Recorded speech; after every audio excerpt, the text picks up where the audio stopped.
In Czechoslovakia in 1968, small cracks were starting to appear in that iron curtain that later would be torn apart. Watching this report recently, it struck me, despite the collapse of the Soviet Union in 1989, Russian attitudes towards the West now, under Putin, are in many ways unchanged. Paranoia about NATO and about the West encroaching on the East, so evident in 1968, is clearly still with us today.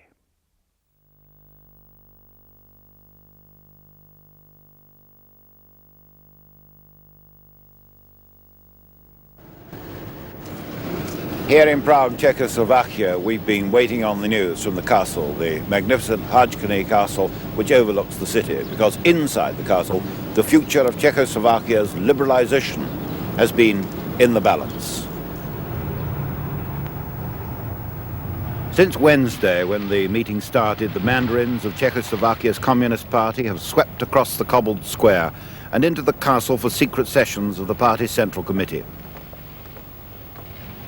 These are the most powerful men from all over the country, the 110 very senior communists who make or approve the party's policy.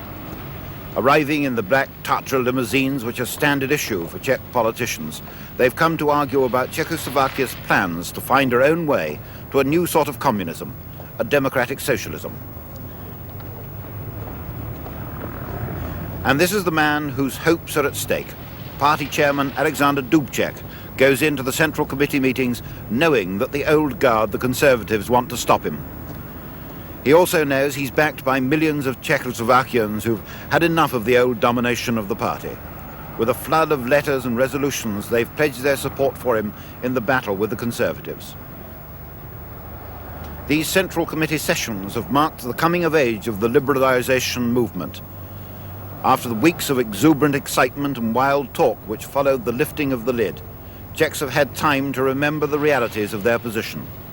Julian Pettifer takes up the story of Dubček and the real pressures he has to live with. Every year in May, the Czechs remember their liberation from Nazi tyranny.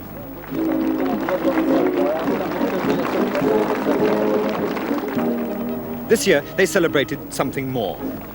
From the warm welcome they gave to their new Communist Party leader, Alexander Dubček, it seemed they wanted to thank him for the part he'd played in liberating them from a longer and more recent period of repression. In a display of accessibility rare in the communist world, they shook the hand of the man who engineered the downfall 3 months ago of the tough, unpopular party boss Antonín Novotný, and who's promised to transform Czechoslovakia into a truly democratic socialist state. By restoring a high degree of personal freedom, Dubček has shown that he means business. But if his nervous smile reflects his state of mind, it's not to be wondered at. He's a man walking the slenderest of tightropes. Within the highest ranks of the Czech Communist Party remain a rump of the old guard, bitterly opposed to his radical economic and political reforms and looking to Russia for support. Soviet moral support they already have. Dubček's policies, particularly the way he questions the dominant role of the party, is heresy to the Russians, and they're seriously alarmed. They're here in force, overtly celebrating the part played by the Red Army in liberating Prague, but flanked by massive and bemedaled Russian generals, Mr. Dubček is perhaps being reminded that his country too is flanked by Russian military might. The point is not lost.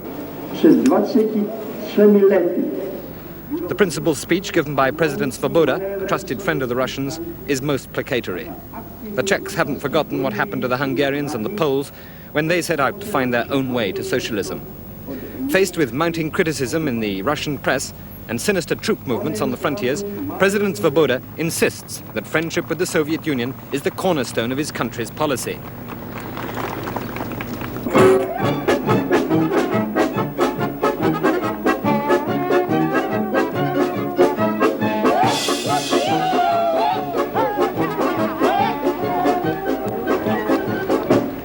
As a further aid to socialist solidarity, the Russians brought along a troupe of dancers from the Ukraine, a part of the Soviet Union that also once had ideas of going its own way, but which Moscow ruthlessly brought to heel.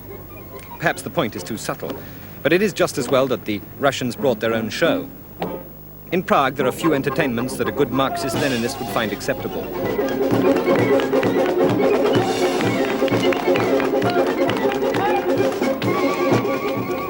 theatres are filled with films and plays from the West and with satirical attacks on communist bureaucracy. Although it was Dubček who toppled the old regime, it was Czech artists and writers who for 20 years refused to be silenced and laid the foundations for the recent changes.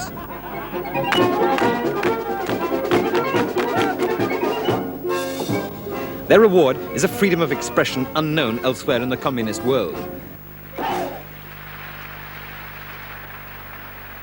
Také silnou zájmovou organizaci.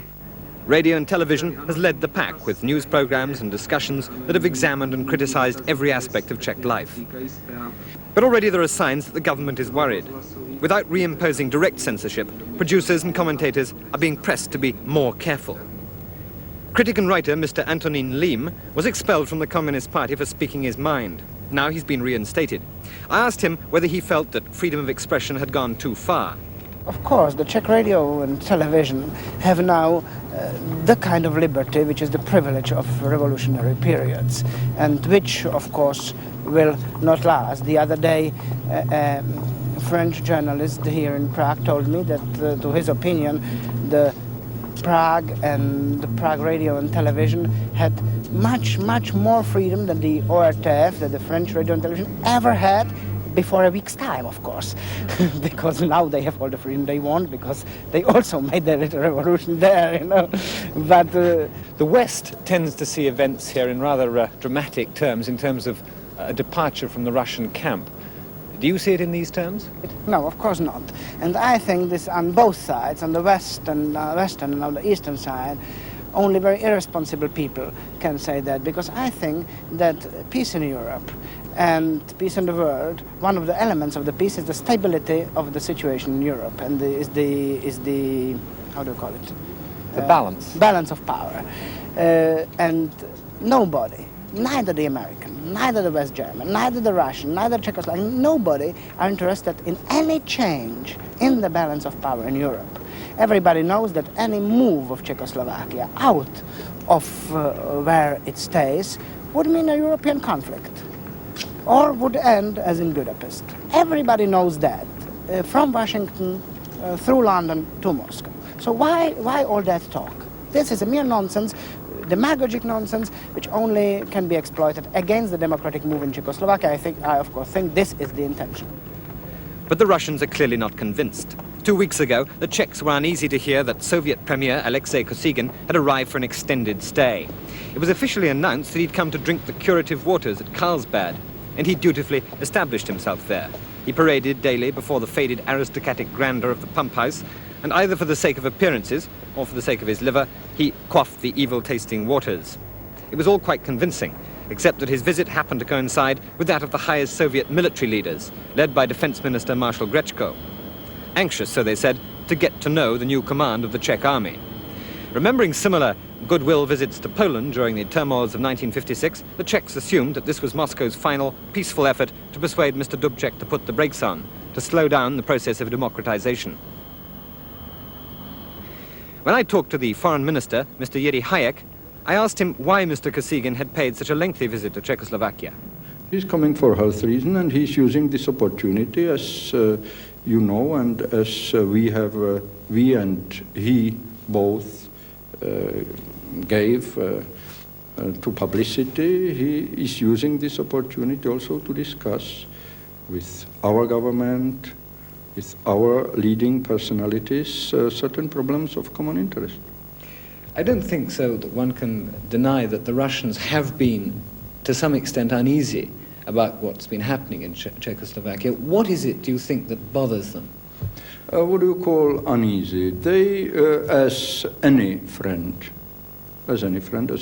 country, they wished to know whether certain ideas pronounced in our radio, television, and expressed in some articles in our press, whether they, and some ideas which were reflecting certain doubts on certain principles of our foreign policy, whether these ideas and these manifestations have any impact on our policy. That is their good right, and They had all right to ask so, and we had all rights and all duties to answer them what really is the matter. And I can tell you immediately that these ideas and these manifestations are purely expression of individuals, and that the basis of our foreign policy don't change at all. Are you suggesting that your unbridled press has damaged your relations with Russia and with other Eastern Bloc countries? As you know, you have your Hyde Park corner in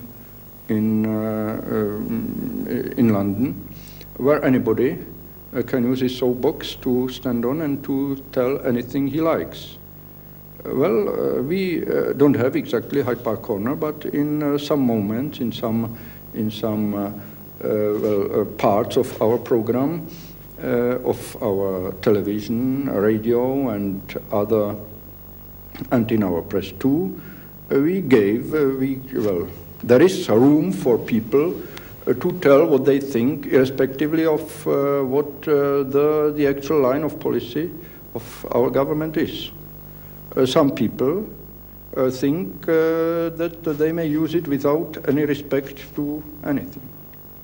And of course, these voices may give reason to our friends, to our neighbors, to our socialist, to our socialist allies, to certain doubts, to raise certain questions, as I told you. Can we assume then, so that during the past weeks you've been trying to reassure Mr. Kosygin that these voices are simply an aberration of the democratic system, which perhaps he doesn't understand? That is what we were doing, of course.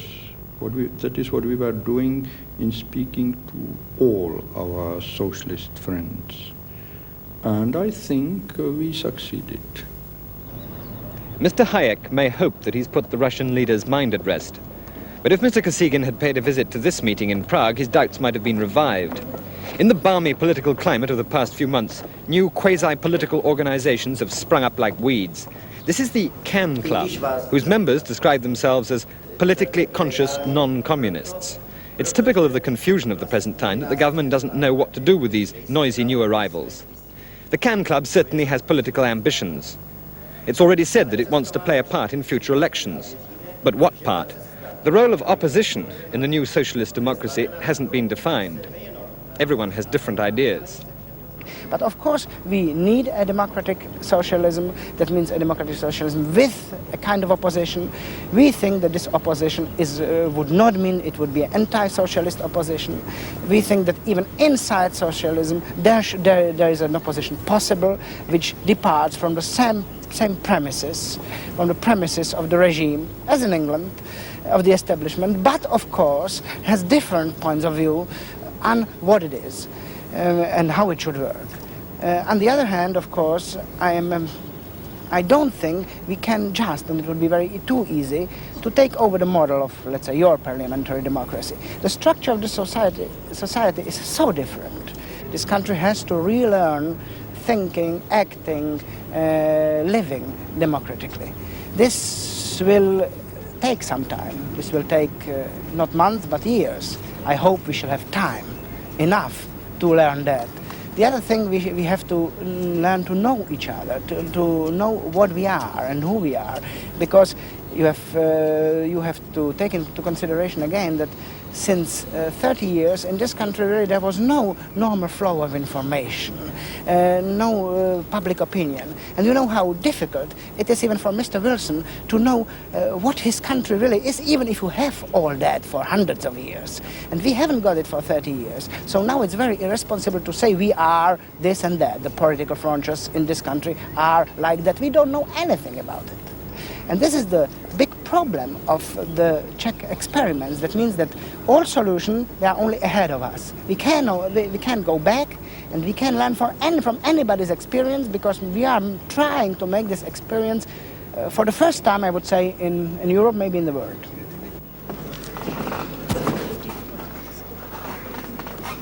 Pane předsedo. Members of the Can Club and similar organizations could form the basis of the new opposition, but it's unlikely they'll be allowed to. Moji mladí přátelé, Dovolte, abych vás takovýmto způsobem oslovil. The speakers betray too much anti-communist and anti-Soviet feeling. They're intensely nationalistic, resentful of Czech economic dependence on Russia, angry that by threats, both military and economic, and by withholding a loan that the Czechs desperately need to modernize their economy, the Russians can interfere in Czech affairs. The new government may be more liberal, but one thing it simply can't be is anti-Russian. The foreign minister is quite clear about that. You should not think in the West that anybody who is serious in Czechoslovakia, that anybody who is a real patriot and who is a realistically thinking political person sees any possibility for this country to abandon its bonds with the Soviet Union and other socialist countries. Because you should not forget that it was the West who 30 years ago proved to Czechs and Slovaks that for their state, for their national independence, there is no room in the world of Western alliances. So that should be understood. You're saying, sir, are you, that the Warsaw Pact must remain the basis of your foreign policy? Sure.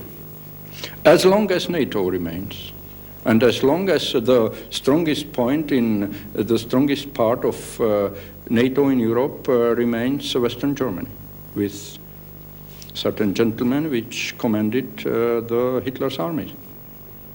Jan Masaryk told more than 20 years ago to some of Western questions that we are not only between East and West, but we are between the Soviet Union and Germany.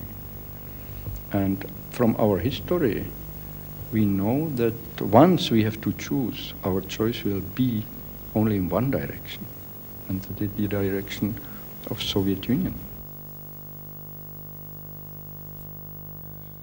And that is the direction of Soviet Union.